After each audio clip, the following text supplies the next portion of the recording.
তিনটার সময় বাঘ এসছে, বাঘ ছিল দুটা, একটা বড় আছে ছোট আছে, 5টা গরু আকাম করেছে আর একটা মানুষ হসপিটালে।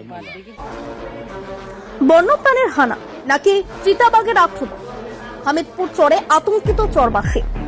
রবিবার গভীর রাতে মালদা জেলার কালিয়াচক ব্লকের হামিদপুরের হাটিয়াখানা চরের গ্রামে এক রহস্যজনক বন্যপ্রাণীর আক্রমণে চাঞ্চল্য ছড়িয়েছে। ওই ঘটনায় এক মহিলা গুরুতরভাবে আহত হওয়ার পাশাপাশি 3টি গবাদি পশু জখম হয়েছে। আক্রমণের ধরন দেখে গ্রামবাসীদের একাংশের আশঙ্কা এটি চিতাবাঘের হানা হতে পারে।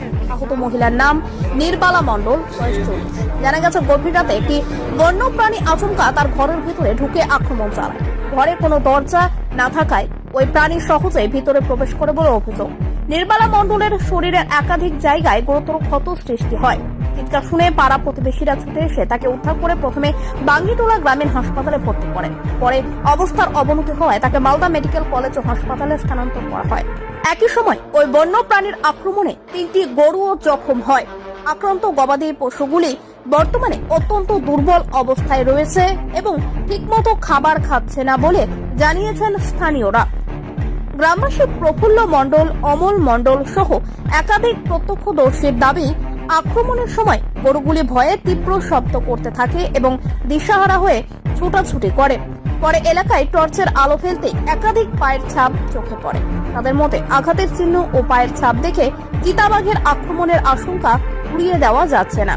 কেউ কেউ 2টি চিতাবাঘ থাকার সম্ভাবনার কথাও বলছেন। ঘটনার পর থেকেই গোটা এলাকায় আতঙ্কের পরিবেশ তৈরি হয়েছে। সন্ধ্যার পর চর এলাকায় মানুষের যাতায়াত অনেকটাই কমে গেছে। খবর পেয়ে পুলিশ প্রশাসন ও বন দপ্তরের আধিকারিকরা ঘটনাস্থলে পৌঁছে স্থানীয় বাসিন্দাদের সঙ্গে কথা বলেন এবং পরিস্থিতি খতিয়ে দেখেন। স্থানীয় সূত্রে জানা যায়, গঙ্গার চরে বর্ষাকালে বন্য শূকরের আক্রমণে ফসলের ক্ষতি নতুন নয়। তবে এই ধরনের আক্রমণ মানুষ ও গবাদি পশু একই সঙ্গে জখম হওয়ার ঘটনা আগে দেখা যায়নি। শিয়াল বা বনবিড়ালের ক্ষেত্রেও এমন নজির নেই বলে দাবি গ্রামবাসীদের। এ বিষয়ে চরের বাসিন্দা ও পঞ্চায়েত সমিতির সদস্য কল্পনা মণ্ডল জানান, একজন মহিলা ও 3টি গরু বন্যপ্রাণীর আক্রমণে আহত হয়েছে। আহত মহিলাকে হাসপাতালে পাঠানো হয়েছে। আক্রমণের ধরন দেখে চিতাবাঘের সন্দেহ করা হচ্ছে। বিষয়টি প্রশাসনকে জানানো হয়েছে। বন দপ্তর ও পুলিশ খোঁজ খবর নিয়েছে এবং প্রয়োজনীয় ব্যবস্থা নেওয়ার আশ্বাস দিয়েছে। এলাকায় নজরদারি বাড়ানো ও সকলকে সতর্ক থাকার নির্দেশ দেওয়া হয়েছে। বন্যপ্রাণীর হানা নাকি চিতাবাঘ, এই প্রশ্নের উত্তর খুঁজতে এখন বন দপ্তরের তদন্তের দিকেই তাকিয়ে চরবাসী। ওই তো কামড়িয়েছে। কিসে কামড়েছে? কিসে কামড়ালে তো রকম বিলাইয়ের রকমের